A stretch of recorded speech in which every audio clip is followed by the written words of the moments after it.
Ancient legends speak of a knight's sacred sword. A sword that is more than just a weapon. A sword that is an embodiment of fate, of responsibility, of character, and of one's ability to waggle a Wii Remote back and forth.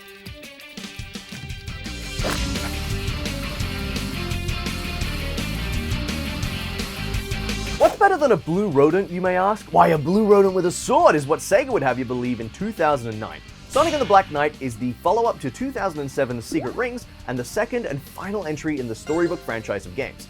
While controversial in many ways, the main complaints revolved around, of course, the sword, the motion controls, all of that. However, people in recent years who grew up with the game have been super vocal about how much they love it, how much they swear by it, and how the story stands tall as one of the best in the series.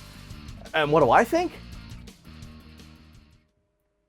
It's complicated. Let's talk about it. For anyone that doesn't know, the whole gimmick of the Sonic storybook series was that the games were based on and set in the world of existing stories. Arabian Nights for Secret Rings and the King Arthur legend for Black Knight. I never played Secret Rings as a kid, nor did I really care about the whole storybook thing, but what I did care about, as I roamed the video game aisle of a local store as a proud 8-year-old, was seeing my favorite blue guy in a brand new game holding a sword on the box. It was badass, man. Sadly though, I never ended up finishing it as a kid. My original disc must have been scratched or something, and so every time I'd get to the final boss, the game would freeze up. Over time though, I looked back with fond memories on the game, and the 5-inch Black Knight figure by Jayjiverse was one of the first actual pieces of Sonic merch that I bought with my own money. That figure means everything to me. I lost the sword in a move, but I'm getting off topic. The Nintendo Wii was famous, or infamous depending on how you look at it, for its catering to a more casual audience thanks to a huge focus on motion. It sold 1 gazillion units, and there was a time there in the late 2000s and early 2010s when it felt like everyone had one in the living room. The King Arthur legend also is an old British legend, and yours truly is part British. Sorry. So, place Sonic the Hedgehog in an English legend, put it on the Wii, slap a bit of motion controls on there, add a bit of pizzazz, a bit of aura, and you've got the perfect recipe for little kid JG telling everyone on the playground about this must-have title, which went about as well as you'd expect. Over time, the game's mixed reception would land it squarely as a footnote in the franchise's history until more recent years, when some of us started to look back and go, hey, maybe it wasn't that bad, including myself. I replayed the game for the first time since childhood to see why people rave about it, and see if those mixed reviews actually had a point. So, ladies, gentlemen, theys and thems, sit back and relax as we recount the tale of Sonic and the Black Knight. The game opens on a shot of the clouds, and a raven gives way to a young woman on the run from a huge, hulking armored figure who can fly. Using his big evil sword, he splits the sky and a bunch of little evil guys spill out of the cracks. Completely surrounded, the girl does what any sane and normal person would do. Summon Sonic the Hedgehog out of the sky.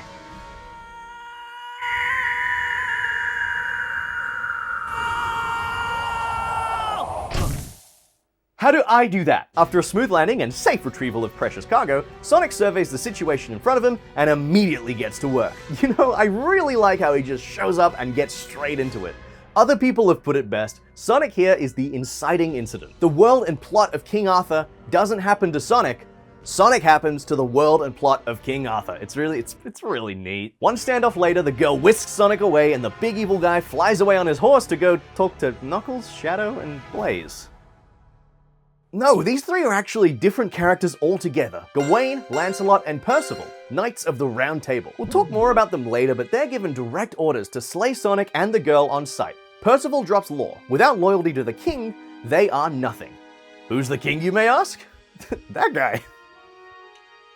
Yeah, this is King Arthur, like the King Arthur, the guy. And I don't think he's usually depicted as the Lord of the Underworld, but you know, what do I know? This CGI cutscene is an awesome opener to the game. Everyone is full of personality, it looks great on the Wii, and I can't wait to see how they follow it up with the rest of the game's cutscenes. Why'd you stop me? I could have taken him down, no problem. Well, it was nice while it lasted. The majority of the cutscenes in this game are presented in this illustration format, which isn't inherently bad, it's just different. You get used to it pretty quickly, but yeah. The young woman that summons Sonic tells him that the king can't be wounded as he bears the scabbard of Excalibur. Sonic has a whole moment where he's like, whoa, I'm in the world of the story. The girl introduces herself as Merlina the Wizard, and we begin the game. The gameplay of Sonic and the Black Knight is a bit of a mixed bag, honestly. It's a step above the steering wheel controls of Secret Rings, but when the bar is on the floor, it's like anything's an improvement, right? You control Sonic with the Wiimote and Nunchuck, and guide him through these pretty linear paths. It feels like it was designed to be on rails, because there's very rarely a chance to deviate to an alternate path. Swinging the Wii Remote allows Sonic to swing his sword. It's about as clunky as you could imagine. This game wasn't designed around the Wii Motion Plus, so there's not really any depth to the swordplay, just waggle to win. After clearing a tutorial, Melina drops a bit more exposition on King Arthur, talks about how he became corrupted, and tells Sonic to take the king out. Beyond the lake they're at sleeps a sacred sword that can— oh, off he goes. He also gets kitted out with some new bling, which is probably a stunt to sell some more toys, maybe. What? Zip through another tutorial level, learn how to defend, fight a dragon, and find the sacred sword. Melina warns that if Sonic pulls the sword from the stone and defeats King Arthur with it, he will be known as the worst of knights, the slayer of kings, and Sonic shrugs it off with a little quip, saying that he can't be the hero every time.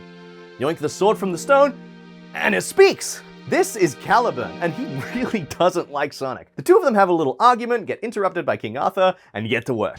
Boss fights in this game are pretty straightforward, and there's not a ton of strategizing you need to do to win. Now that you have Caliburn, he'll provide commentary and quips on what's happening moment to moment, and also give you a few tutorials from time to time, such as these QuickTime events, where you have to swing the Wiimote at the right time to get off a hit. It's pretty straightforward, and you beat him pretty easily. Arthur runs off, Sonic and Caliburn argue a little more, and Caliburn directs us to find the former owner of Excalibur's scabbard, the Lady of the Lake.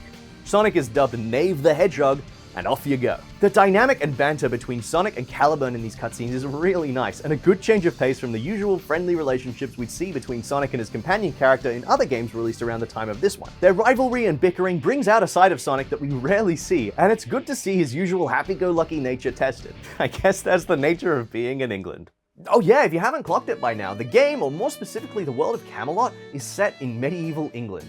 I think technically in Black Knight, it's more so a fictional land heavily inspired by it, but yeah. The rolling hills, the medieval structures and ruins, the drab, dreary weather and kind of dull atmosphere. That's England, baby! Throw that on the pile of why I was so drawn to this as a kid.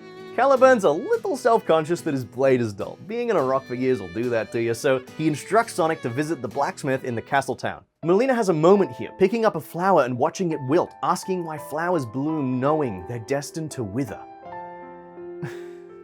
Yeah, it's probably nothing. The castle town is overrun with baddies, so slice them up, preferably without harming the townspeople. It's kind of a shame that the homing attack in this game doesn't do any damage, but I get that they wanted to emphasize the sword fighting, sword waggling, over more traditional 3D Sonic gameplay. The blacksmith looks a little familiar, and it's nice to see a friendly face.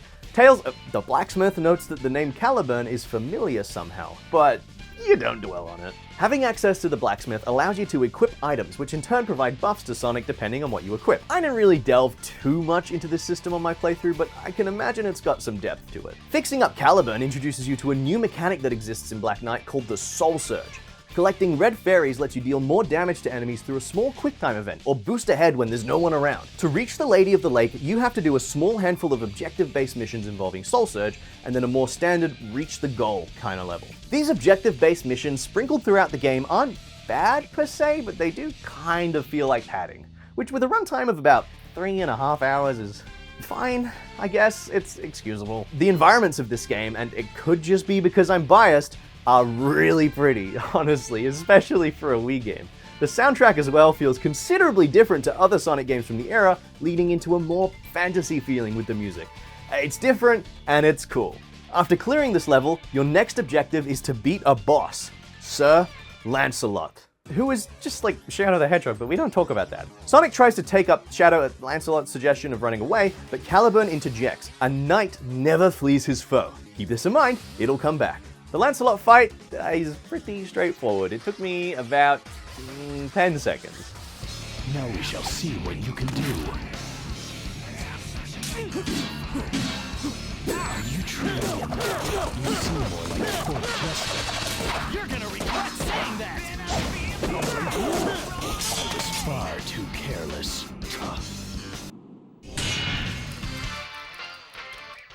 Wait, I did it? Sonic straight up steals Lancelot's sword, which I found kind of funny. He's really going all in on the whole not being a hero thing, which is one of the sacred swords of the land. He reaches the Lady of the Lake, who definitely is not Amy Rose, no, not at all, and she gives him a handful of tests to complete over 3 days to prove that he's a true knight, that he won't get corrupted by Excalibur's scabbard, something like that. While I would have liked to see more reach the goal kind of missions, rather than donate X amount of rings or defeat X amount of enemies kind of missions, making it through the tests is pretty simple. Some of the tests have you give the townspeople rings through a quick time event. It's pretty funny, because if you fail, you just don't give your money away. Damn it! There's another mission that has you break into a jail to rescue some townsfolk, and it's just really sweet. Nothing more to add. You collapse this big statue into the side of a castle. It's a cool set piece. Yeah. While on your quest, you come across a crying kid that talks of a dragon attacking their village, and Sonic quickly pivots from his objective to help them out, much to Caliburn's disagreement. After blitzing through some more ruins, you come across another knight, Gawain, who looks just like this knucklehead we know. Much like Lancelot, Gawain challenges Sonic to a duel, or rather, he kind of forces himself into a duel. Then you fight Knuckles at Stonehenge. It's pretty raw, honestly. This fight took me a little longer than Lancelot's, but eventually he trips over and the battle's done. Gawain takes the loss pretty seriously. Only death can remove this stain upon my honor. But Sonic steps in and swipes his sword before he can do anything. Gawain talks about how a knight that fails their king is unfit to live, but Sonic makes a good point. Isn't there more to being a knight than just serving a king? Huh? I'm out of here. People to save, you know? Okay, back to it. Enter the dragon's lair to rescue the townspeople. There's a unique mechanic here that has you enter a first-person view as you tilt the Wiimote to free the townspeople from these purple crystals. It's kinda cool and a nice change of pace from the constant waggling, but it never comes up again in the main story, so, you know. After nightfall, we come across that strange child again and report that everyone's safe before it's revealed that we've been duped? The Lady of the Lake was the child all along and comments that Sonic has passed her 3 trials. I did it? She promises to show Sonic how to blunt the power of Excalibur because he's a true knight. Whatever that means. We have to defeat the Knights of the Round Table and collect their 3 sacred swords, which is a pretty easy task for our favorite kleptomaniac over here who's already got 2 of them, which means 1 to go. Sonic and Caliburn start to come around to each other too in this moment. He gives Caliburn a compliment, which throws him off guard, and they start to be a little friendlier to each other from here on out. The Molten Mine is our next destination, which features a pretty precarious change of scenery. Lava, falling rocks, up stakes, the usual scenery for a penultimate level.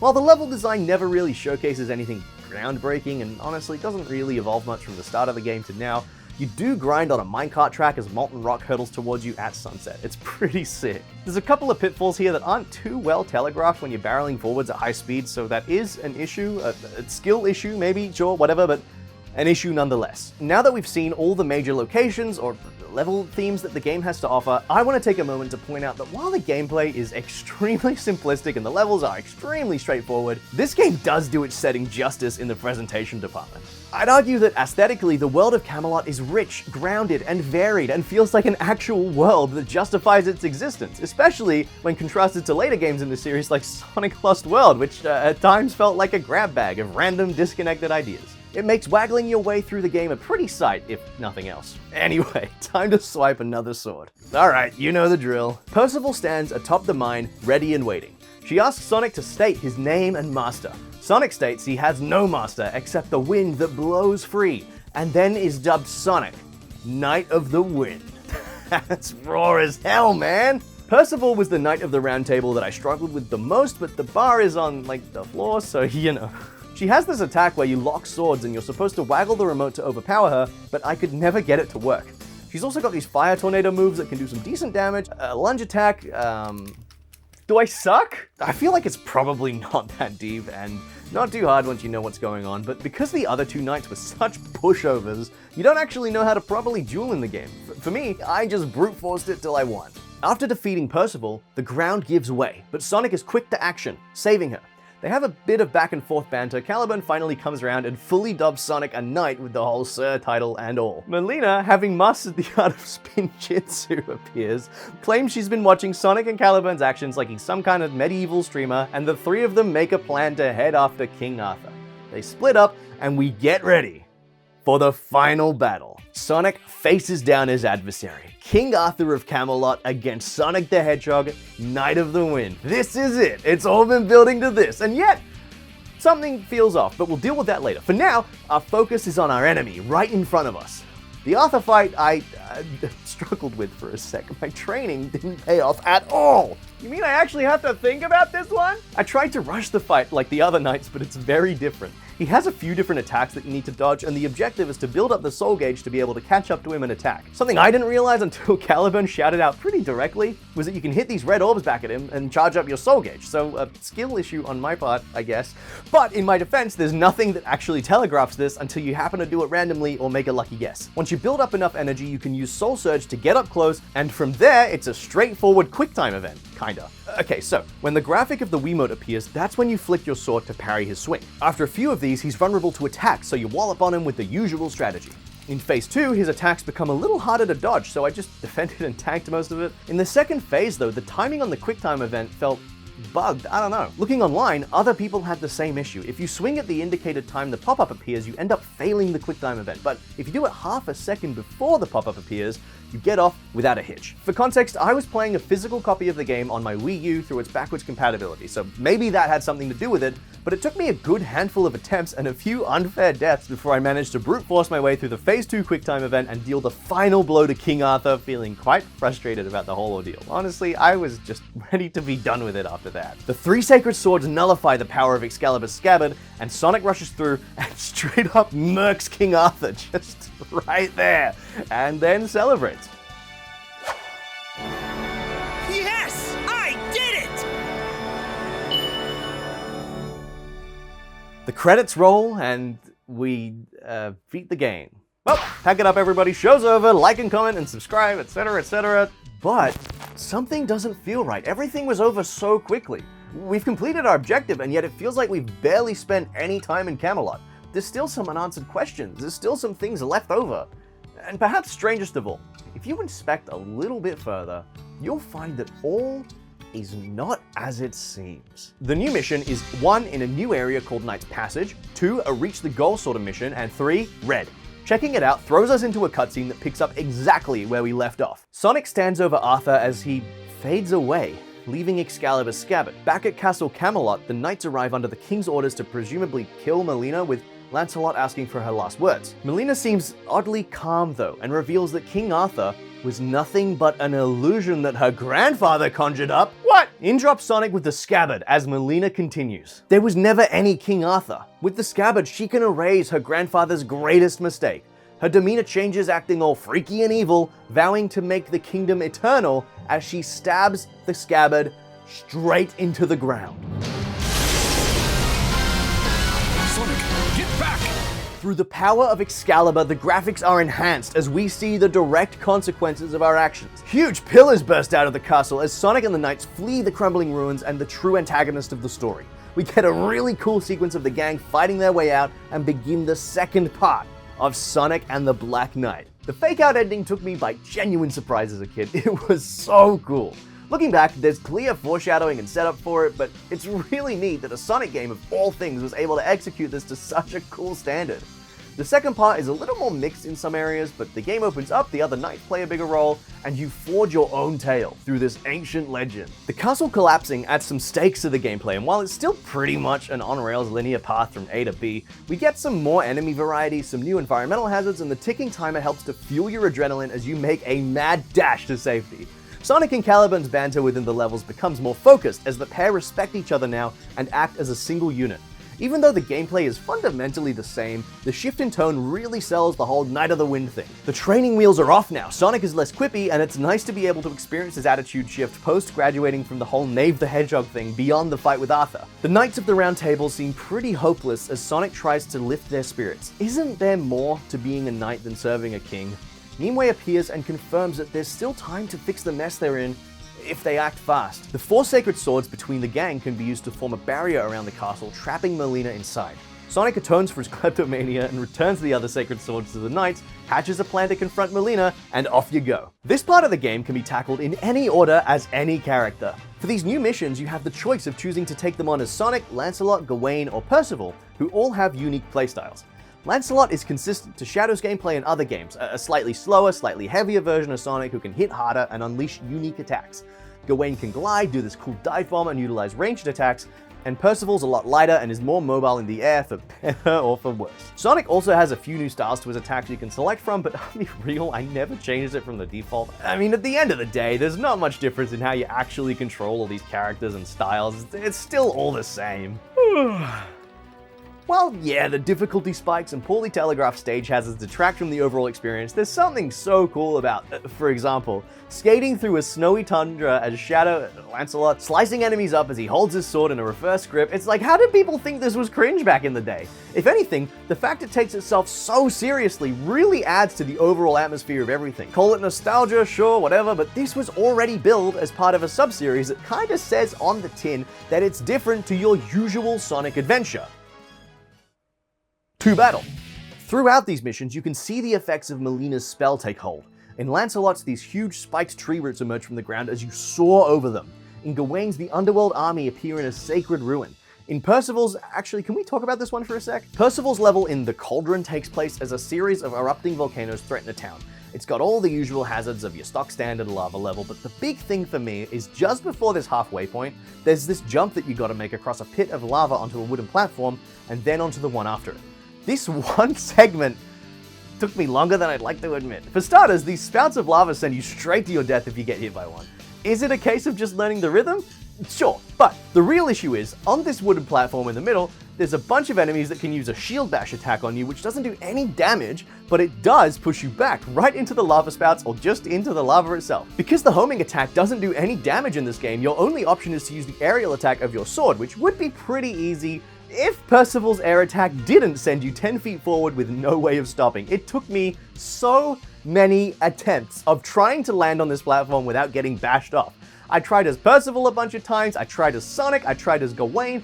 I made it through one time, but the ticking down timer meant that I failed the mission because I ran out of time, and eventually after a solid 30 to 40 minutes, managed to cheese pass it as Gawain and finish the level. It just felt like a weird, unbalanced segment of an otherwise pretty tame level. Okay, rant over. After each of these levels, you get a cutscene of the corresponding knight placing their sacred sword in a stone, which reveals some lore about the wider story each time you do it. LANCELOT is taught that Melina is creating something called a Dark Hollow. Gawain ponders about Excalibur, which, yeah, to be fair, we've only seen the scabbard of up till now. King Arthur's sword was called the Death Caliber. I wonder how they came up with that one. And Percival just kind of sends her well wishes to Sonic. Yeah, after getting through that level, I'd be pretty over it too. Sonic's got a pretty similar gig, except there's a couple more missions to do.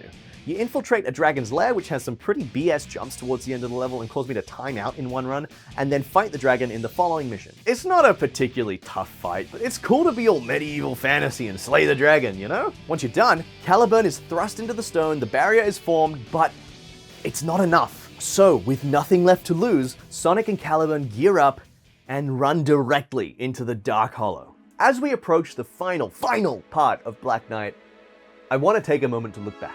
As a kid, I never beat this game.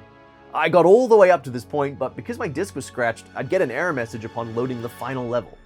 For the longest time, I'd never actually seen the ending of the game. For me, as cheesy or as cringe as it sounds, facing down Melina in this run is not just finishing the game, saving the day or whatever, but finally closing the book on this unfinished chapter from my childhood.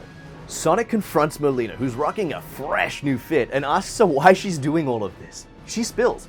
The fate of the Kingdom of Camelot, one way or another, is to fail. She spoils Arthurian legend for Sonic. LANCELOT and Gawain's rift doom the Round Table, Arthur is struck down by his son Mordred, and the whole Camelot thing basically goes belly up. Her ideal world will not last. King Arthur and the Knights of the Round Table will end in ruin.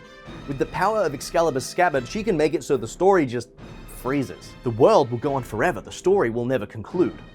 Sonic doesn't get it. What good is a world that goes on forever? He chooses not to try and understand and instead lets loose, which doesn't go well for him, or Caliburn.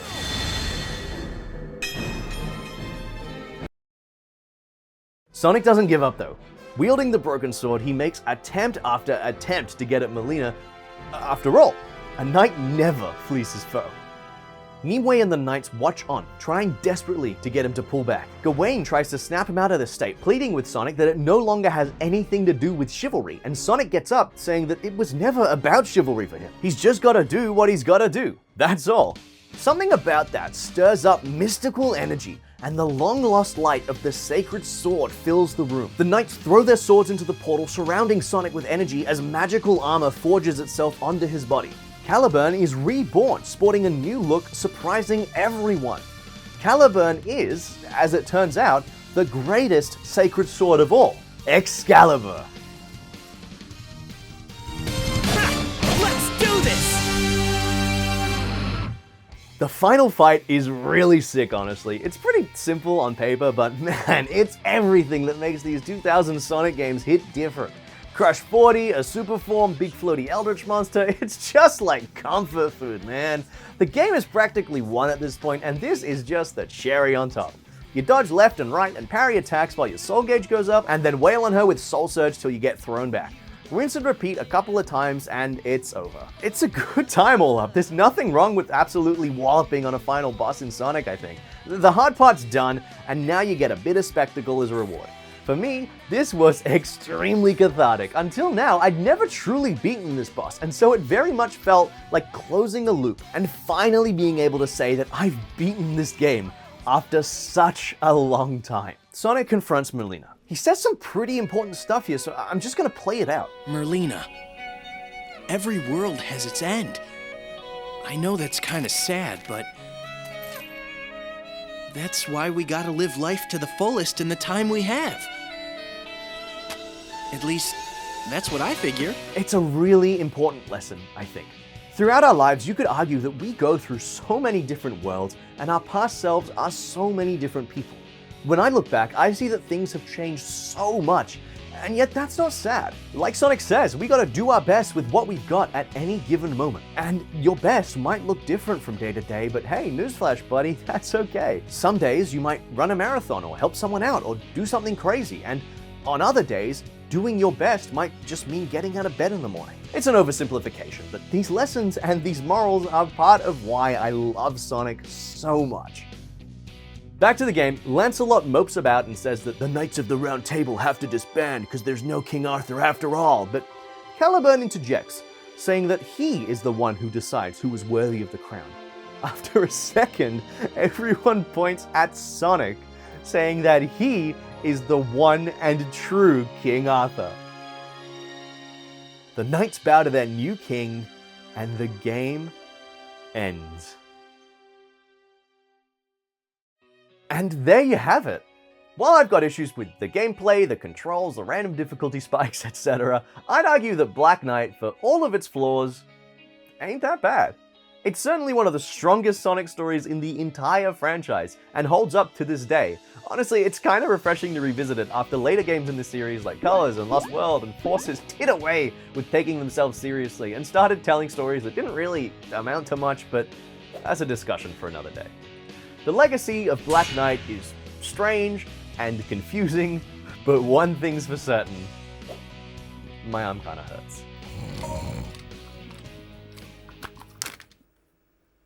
Huh?